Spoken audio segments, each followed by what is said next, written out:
Punjab lecturer commerce की तैयारी कर रहे हैं बच्चों के लिए कुछ इंपॉर्टेंट क्वेश्चंस हैं वो हम डिस्कस करेंगे। तो हमारा यहाँ टॉपिक है income tax, residential status and exempt income. First question है income tax is imposed by. Income tax जो है वो कौन इम्पोज करता है? Central government, state government, both of the above या कॉन्स्टिट्यूशन ऑफ इंडिया। तो हम इसका आंसर जो है स्टेट, सेंटर और या दोनों मान के चलते हैं कि इन तीनों में से एक आंसर होगा, लेकिन इसका राइट आंसर है constitution of India. Income tax is imposed by constitution of India, क्योंकि जो हमारे एक्ट हैं, जो हमारी सेक्शंस हैं, हमारी सब सेक्शंस हैं, हमारे आर्टिकल हैं, वो हमारे जो है कॉन्स्टिट्यूशन में से ही लिए गए हैं, उसी में उसकी प्रोविजंस अवेलेबल हैं। तो income tax is imposed by constitution of India. Parliament has the power to levy tax on income other than. Next question है हमारा, पार्लियामेंट के पास पावर है कि वो टैक्स लगा सकती है इनकम पे, लेकिन कौन सी इनकम पे लगाएगी, किस पे नहीं लगाएगी? तो किस पे टैक्स नहीं लगा सकती पार्लियामेंट? एग्जाम्प्ट इनकम पे, इनकम ऑफ पुअर पीपल पे, एग्रीकल्चर इनकम पे, ऑल इनकम आर टैक्सेबल। तो इसका मोस्ट सूटेबल आंसर है हमारे पास एग्रीकल्चर इनकम। तो एग्रीकल्चर इनकम पे पार्लियामेंट टैक्स नहीं लगा सकती। नेक्स्ट है income tax act came into force. Income tax act कब लागू किया गया? ऑप्शन है हमारे पास 1 अप्रैल 1961, सेकेंड है 1 अप्रैल 1962, थर्ड है 1 अप्रैल 1956, फोर्थ है 1 अप्रैल 1965। हम जो बुक पढ़ते थे वो थी हमारे पास इनकम टैक्स एक्ट और इनकम टैक्स 1961, ये बुक हम पढ़ते थे। तो हमारा जो इनकम टैक्स है इम्प्लीमेंट कब हुआ? तो इसका राइट आंसर है 1 अप्रैल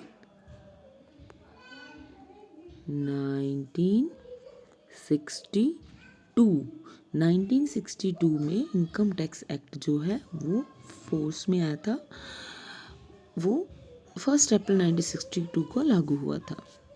नेक्स्ट है हमारे पास income tax act contains how many sections. कितने सेक्शन जो हैं वो इनकम टैक्स एक्ट में इंक्लूड है? ऑप्शन है हमारे पास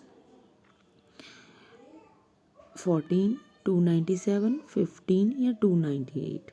तो राइट आंसर इज 298। 298 है सेक्शन है इनकम टैक्स एक्ट में।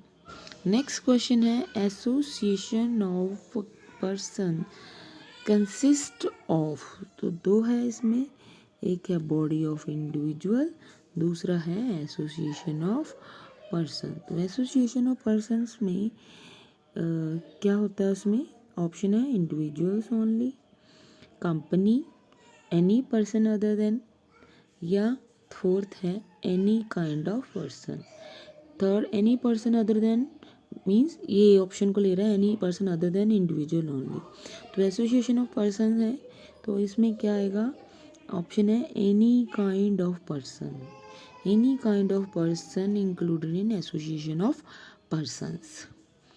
नेक्स्ट है बॉडी ऑफ इंडिविजुअल। तो बॉडी ऑफ इंडिविजुअल और एसोसिएशन ऑफ पर्सन्स में जो डिफरेंस है वो वही है। बॉडी ऑफ इंडिविजुअल में क्या आता है? Individual only, company, any person other than या एनी काइंड ऑफ पर्सन। तो option right option is individual only. Body of individual में इंडिविजुअल ही आएंगे, ओनली इंडिविजुअल्स इसमें हम इंक्लूड करेंगे।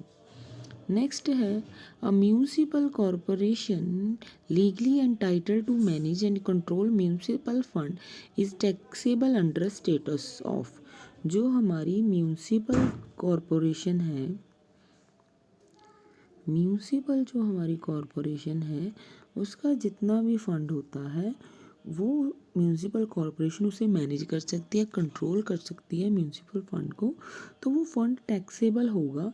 लेकिन वो टैक्सेबल जो होगा वो किस स्टेटस के अंडर आएगा, यानी कि हम उसको इंडिविजुअल मान के चलेंगे, उसको एसोसिएशन ऑफ पर्सन मान के चलेंगे, या उसको लोकल अथॉरिटी मान के चलेंगे, या उसको एजीपी मान के चलेंगे। तो right answer is local authority. तो हम उसकी इनकम को टैक्सेबल करेंगे लोकल अथॉरिटी के अंडर। इसे हम लोकल अथॉरिटी लेके चलेंगे। नेक्स्ट है domestic company means. Domestic company कौन सी होती है?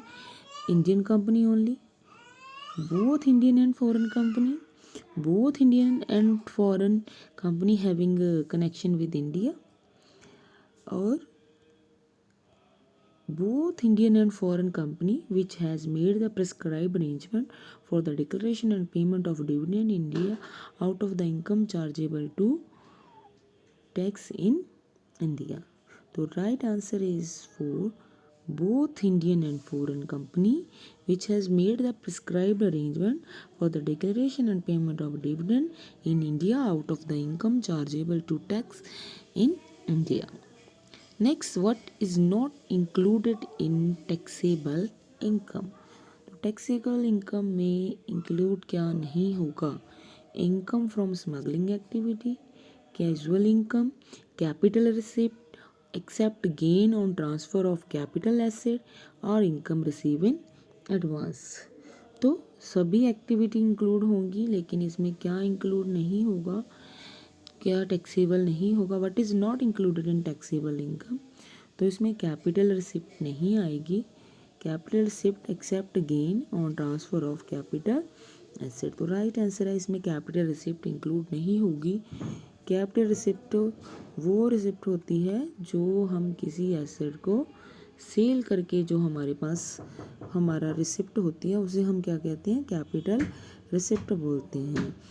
कैपिटल रिसिप्ट इसको हम बोलते हैं जो आपकी लॉन्ग टर्म एसेट होती है, उस लॉन्ग टर्म एसेट को हम जब सेल करके जो हमारे पास बेनिफिट होता है उसे हम कैपिटल रिसिप्ट कहते हैं।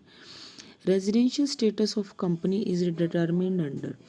जो एक कंपनी है उसका रेजिडेंशियल स्टेटस है वो किसके अंडर हम जो है उसको किसके अंडर हम डिटरमिन करते हैं कि वो कंपनी इंडियन है फॉरेन है?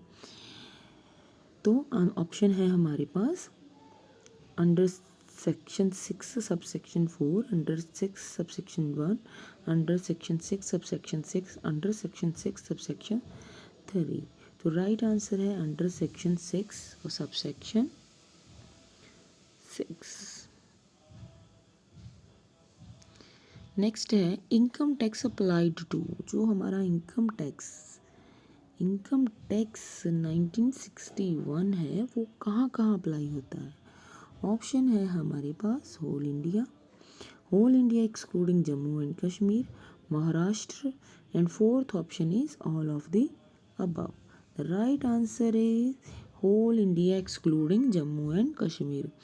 जहाँ ऑल ऑफ अबव होता है या नन ऑफ द अबव होता है, हम कई बार क्या करते हैं ऑल ऑफ द अबव या नन ऑफ द अबव को टिक कर लेते हैं कि मोस्टली आंसर जो है ऑल ऑफ द अबव या नन ऑफ द अबव होता है, लेकिन कई बार आंसर हमेशा ये नहीं है कि वही आंसर हो। तो इसका आंसर है whole India excluding Jammu and Kashmir. So this is the most important question of income tax act 1961। इससे रिलेटेड बहुत सारे क्वेश्चन जो हैं हम अपनी जो ऑनलाइन क्लासेस में डिस्कस करते हैं।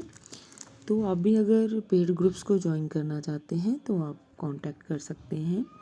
तो हम इसमें अराउंड 3500 क्वेश्चन जो है आपको उसकी रिवीजन करवाएंगे, उसकी टेस्ट सीरीज़ भी होंगी। तो आप ऑनलाइन क्लासेस को ज्वाइन करने के लिए कांटेक्ट कर सकते हैं।